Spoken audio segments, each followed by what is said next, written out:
Hello friends. अप्रैल शुरू हो गया है और गर्मियों के फूल जो है वो खिलने में आने लग गए हैं, दिखने लग गए हैं। गर्मियों के अधिकतर जो फूलों के पौधे हैं ना दोस्तों, वो पेरिनियल हैं। मतलब कि आप उनको साल दर साल अगर ठीक से मेंटेन करके रख सकते हैं तो वो आपका लंबे अरसे तक साथ देते हैं और अपने फूलों से आपको खुश करते रहते हैं। उन्हीं में से एक पौधा है पीस लिली का। बहुत खूबसूरत पौधा है। और सबसे खास बात जो इस पौधे की है ना दोस्तों, कि उसको फिर ज्यादा लाइट की जरूरत नहीं है, धूप की जरूरत नहीं है। जैसा कि हम लोग कहते हैं कि फूल धूप में अच्छे खिलते हैं, तो इस पौधे को ज्यादा धूप की जरूरत नहीं होती है। और एक ये ट्रॉपिकल प्लांट है और इसका टेम्परेचर अगर जब 16 से 17 डिग्री तक सेल्सियस से होने लगता है तो ये अच्छा पनपने लगता है, जाड़ों की डॉर्मेंसी में से निकल आता है और आपको फूल देने की शुरुआत ये कर देता है। तो सबसे पहले इस पौधे को जानने के लिए हम ये देखते हैं कि इसकी प्लेसमेंट कहाँ होनी चाहिए, इसको कहाँ रखना चाहिए। तो अगर हम जाए इसके शुरुआती दौर में जाए तो ही हम जंगलों में देखते हैं कि बहुत बड़े पेड़ों के नीचे जमीन के ऊपर ये उनकी छत्र छाया जिसको कहते हैं उसमें पनपता है। तो वहां से ऊपर से इनके ऊपर जो है ना छन छन के रोशनी आती है, डायरेक्ट सन इनके ऊपर नहीं पड़ता है। तो हम लोगों को भी घर में इनको ऐसी ही जगह कोई देनी चाहिए। Best is east facing. East facing है तो वहां सवेरे की 3-4 घंटे की धूप इसको मिल जाती है, जो इसके लिए पर्याप्त है। और वो धूप ना मुलायम होती है, बहुत हार्ड नहीं होती है। जैसे गर्मियों में 10 बजे के बाद की धूप में बहुत तपिश हो जाती है टेम्परेचर बढ़ने के साथ साथ, तो वो इसमें नुकसान पहुंचाती है। इसको पसंद नहीं है इतनी तेज धूप। तो इसको जहां भी लेकिन रोशनी होनी चाहिए, ब्राइट लाइट होनी चाहिए, तो इसके फूल खिलने शुरू होते हैं। तो ये तो हो गई इसकी प्लेसमेंट की बात। फिर आते हैं हम इसके पानी के ऊपर। मेन बात ये है कि इसमें पानी कितना देना है। ये वैसे काफी ड्राउट टॉलरेंट है, माने काफी आप अगर इसमें पानी की कमी भी हो जाती है दोस्तों तो ये आपको कुछ नहीं कहता है, बस इसकी पत्तियां थोड़ी झुक जाती हैं तो बताता है आपको कि भाई अब हमें पानी पिला दो, अब हम प्यासे हो गए हैं, हम मुरझा रहे हैं, तो आप इसमें पानी डाल सकते हैं।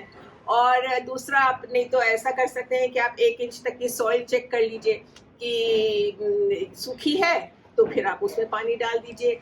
और इसको थोड़ा सा मॉइस्चर पसंद है, तो मॉइस्चर इसको प्रोवाइड करने के लिए आप इसको और पौधों के संग में रखें जो इसी की फैमिली तो नहीं लेकिन इसके साथ के पौधे हों, जो कम रोशनी में, कम धूप में चलते हों, उनके संग आप इसको रखिए। तो आपस में जो इनका एक क्रिएट होता है ना, मॉइस्चर जो आपस में बनता है इनका, तो वो एक दूसरे के संग हिल मिलकर बहुत खुश रहते हैं।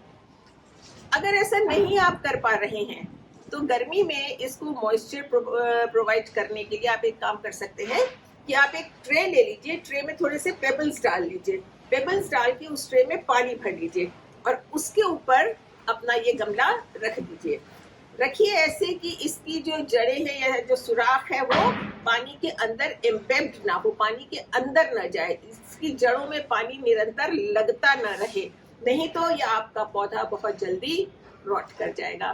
तो क्या मतलब हुआ कि इसको मॉइस्चर पसंद है लेकिन गीलापन बिल्कुल पसंद नहीं है। तो ये इसके पानी की बात हो गई। खुराक की बात करें, कुछ ज्यादा विशेष इसको चाहिए नहीं होता है।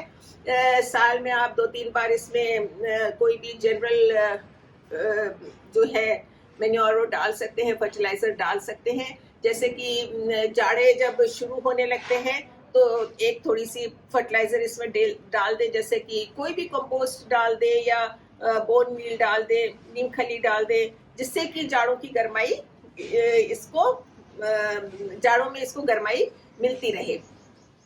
अब जैसे ये निकला है, अब फ्लावरिंग टाइम आया है, टेम्परेचर राइज किया है, तो जब ग्रोथ पीरियड किसी भी पेड़ का होता है दोस्तों, तो आपको उसमें खुराक डालनी चाहिए क्योंकि वो उसके बढ़वार का टाइम है। अगर आप उसमें खुराक देते हैं तो खुश होता है और उसकी ग्रोथ अच्छी होती है। तो आप इस समय कोई भी बैलेंस्ड इसमें न्यूट्रिशन डाल सकते हैं, जैसे एनपीके है 20-20-20 या 19-19 आप डाल सकते हैं। और आप इसमें वो डाल सकते हैं, बनाना टी डाल सकते हैं। कहने को पीस लिली है, लेकिन लिली का रिश्तेदारी नहीं है इससे, कोई जो लिलीज होती है ना उससे इसकी कोई दूर दूर तक रिश्तेदारी नहीं है। तो ये एक ट्रॉपिकल प्लांट है, जैसे मैंने आपको शुरू में बताया। तो ये हो गई इसकी फीडिंग की बात। अब आते हैं, जैसे ये एक गमले में ना ऐसे भरा हुआ सा अच्छा लगता है, और देखिए अब इसमें आप अगर मैं दिखाऊं आपको, ये इसमें ये निकलने लग गई हैं इसके फूल। फूल इसके अंदर होते हैं, और इसके एक हुड टाइप का ये व्हाइट आपने देखा होगा, बड़ा सुंदर लगता है।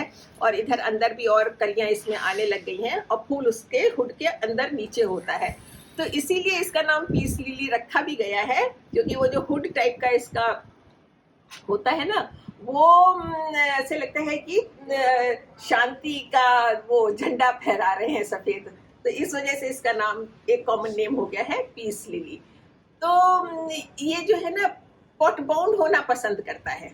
ये मतलब अच्छी तरह इसको संग संग रहने में, बहुत टाइम तक एक गमले में रहने में कोई दिक्कत नहीं होती है। लेकिन हाँ, जब बहुत ज्यादा पौधे एक इसमें बन जाते हैं, भर जाते हैं, तब ये आपको अलग करना ही चाहिए इसको, क्योंकि फिर उसको खुराक नहीं मिलती है, उसमें जड़ें जड़ें भर जाती हैं, उसमें मिट्टी नहीं होती है। तो आपको कैसे पता लगे कि ये पॉट बाउंड हो गया है? जब ये जल्दी जल्दी मुरझाने लगे, इसकी पत्तियां जल्दी जल्दी ड्रूप होने लगे, और आपको लगे कि अरे अभी तो पानी डाला था, इसमें फिर से पानी डालना पड़ रहा है, फिर इसकी पत्तियां सूख गई, तब आप इसकी चेक करिए कि ये पॉट बाउंड तो नहीं हो गया है, बहुत ज्यादा आपका गमला पौधे से भर तो नहीं गया है। तब आप इसको निकाल के और सेग्रीगेट कर लीजिए, और प्लांट्स इसके बना लीजिए, और खुश ये भी और आप भी। तो ये तो इसकी बातें हो गई। लेकिन दोस्तों, जहाँ पौधे के बारे में, फूलों के बारे में अच्छी अच्छी बातें होती हैं, वहीं पे थोड़ी सी ना प्रॉब्लम्स भी क्रिएट होती ही रहती हैं, है ना। तो इसमें जो है आप देखते हैं टिप्स ब्राउन होने लगती हैं दोस्तों। ये देखिए, ये टिप्स जो है ना इस तरह से ये ब्राउन होने लगती हैं। तो या तो ये पानी की कमी से होती हैं, या पानी की अधिकता से होती हैं, वो आपको चेक इस चीज पे रखना चाहिए। दूसरे, इसमें एफिड्स लग जाते हैं, माइट्स लग जाते हैं, तो उसके लिए आप नीम ऑयल और सोप वाला स्प्रे अगर करते रहेंगे, और स्पेशली ऊपर ऊपर से नहीं दोस्तों, ये पत्तों को एक हाथ से हटा के इस तरीके से, इनकी जो बैक साइड है दैट इज मोर इम्पोर्टेंट, उस पर आप स्प्रे करिए। और फिर इनको, पत्तियां खूब इसकी लश ग्रीन रहती हैं और इंसेक्ट फ्री होंगी, तो आपका पौधा हेल्दी नजर आता है, सुंदर नजर आता है। तो ये सब छोटी छोटी बातें हैं पीस लिली के बारे में। अगर आप इनका ध्यान रखेंगे तो आपके ड्राइववे है, आपका पोर्च है, आपकी बालकनीज है, आपके घर के अंदर, क्योंकि ये एक एयर प्योरीफायर प्लांट भी है, तो बहुत खूबसूरत लगेगा आपके यहाँ। तो अगर आपको ये जानकारी पसंद आई हो तो मेरा वीडियो लाइक करिएगा, शेयर करिएगा, और चैनल को सब्सक्राइब भी करिएगा। Happy peace living, good bye.